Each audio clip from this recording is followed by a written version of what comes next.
In the 14th year of the Common Era, on the 19th day of August, the Roman world held its breath. An old man died in a small town on the Bay of Naples. He was 75 years old.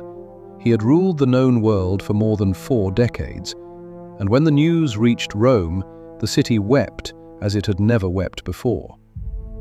His name, by birth, was Gaius Octavius, but history would remember him by another name, the name he made eternal: Augustus, the first emperor of Rome. He came as a boy, he left as a god, and in between, he changed the world forever. He was born on the 23rd of September, 63 years before the birth of Christ, in a modest house on the Palatine Hill in Rome. His father was a senator of modest means. His mother, Attia, was the niece of the most powerful man in the Roman world, Julius Caesar. From the very beginning, Octavian lived in the shadow of greatness. Caesar noticed the boy early. He was sharp, composed, and possessed of a quiet ambition that older men rarely recognized for what it truly was. In 44 BC, everything changed. Julius Caesar was assassinated on the steps of the Senate. 23 knife wounds, a republic drowning in its own blood. Octavian was only 18 years old. He was studying in Greece when the news arrived. Most men would have stayed away, would have chosen safety over inheritance. Octavian sailed for Rome. When Caesar's will was read, the city learned the truth. The great dictator had adopted his young nephew as his son and heir. In a single stroke of a pen, the boy from the Palatine Hill became Gaius Julius Caesar Octavianus, heir to the most powerful name in the Roman world. But a name alone was not power, and Rome in 44 BC was a city on the edge of civil war.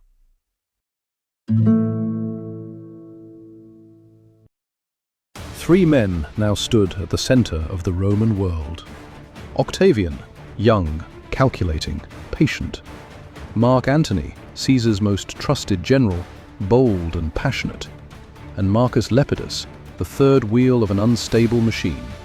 They formed the second triumvirate, dividing the empire between them like 3 men splitting a carcass. For a time it held. For a time they shared the same enemy, the assassins of Caesar, Brutus and Cassius, who had fled east with their legions. At the Battle of Philippi in 42 BC, Octavian and Antony crushed them. The Republic's last defenders died on that field, some by the sword, some by their own hand. But victory only sharpened the knives between the victors. Antony went east to the wealthy and ancient kingdoms of the Mediterranean, and there in Egypt he met Cleopatra, the last queen of the Ptolemaic dynasty, a woman of extraordinary intelligence and political cunning. Together they formed an alliance that was equal parts love and ambition. In Rome, Octavian watched. He was patient in the way that only truly dangerous men can be patient. He built his legions, he built his reputation, and slowly, carefully, he built the case that Antony had abandoned Rome for a foreign queen. War was inevitable, and both men knew it. In 31 BC, at the Battle of Actium, off the coast of Greece, Octavian's fleet met the combined forces of Antony and Cleopatra. The battle lasted a single day. When it ended, Antony and Cleopatra fled south to Egypt. Within a year, both were dead. Antony by his own sword, Cleopatra, legend says, by the bite of an asp. Octavian stood alone, master of Rome, master of the world.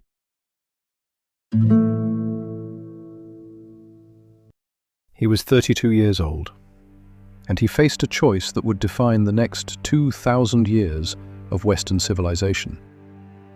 He could declare himself king, the word that Romans feared and hated above all others, the word that had put the knife in Caesar's back. Or he could find another way. Octavian chose cleverness over vanity. In 27 BC, he stood before the Senate and performed one of history's greatest political illusions. He offered to give up his powers and restore the Republic. The Senate, packed with his supporters, refused.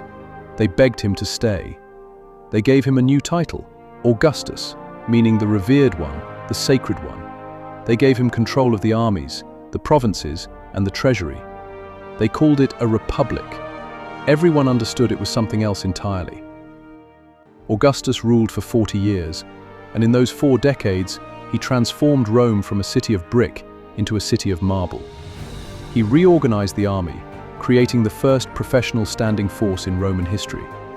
He reformed the tax system, rebuilt the roads, established a postal network, and created the Praetorian Guard to protect the emperor. Under Augustus, the borders of the empire stretched from Britain in the north to Egypt in the south, from Spain in the west to the borders of Persia in the east. 200 million people lived under Roman law. For the first time in a generation, there was peace. The Romans called it the Pax Romana, the Roman peace. It would last, in various forms, for 200 years.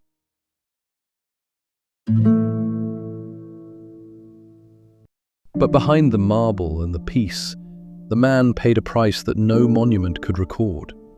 Augustus had no son. He buried one heir after another, his nephew Marcellus, dead at 19.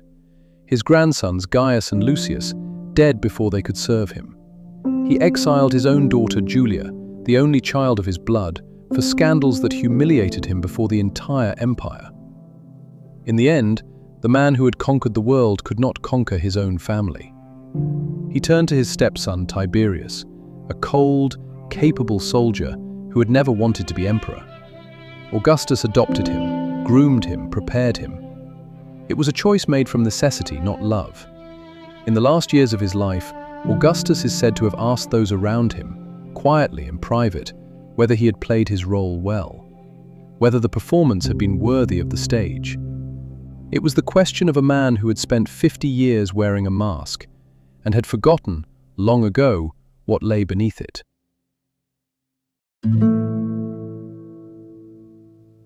On the 19th of August, 14 AD, Augustus spoke his final words to the friends gathered at his bedside. "Have I played the part well? Then applaud as I exit." He died as he had lived, in control of the moment and of those who witnessed it. The Senate declared him a god. Temples were built in his name across the empire. His month, the 6th month of the Roman calendar, which he had renamed in his own honor, still carries his name today. August. Every year without fail, the world speaks his name. He came as a boy, with nothing but a name and a dead man's will. He built the most enduring political structure the Western world has ever known.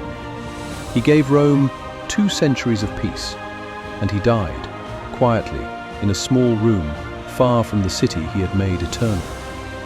He came as a boy. He left as a god. The empire he built would endure for 500 years. Its laws, its language, its roads, they are still with us. And somewhere in the foundations of every court, every senate, every republic that has ever existed since, you will find the fingerprints of one young man from the Palatine Hill who sailed to Rome at 18 and never looked back.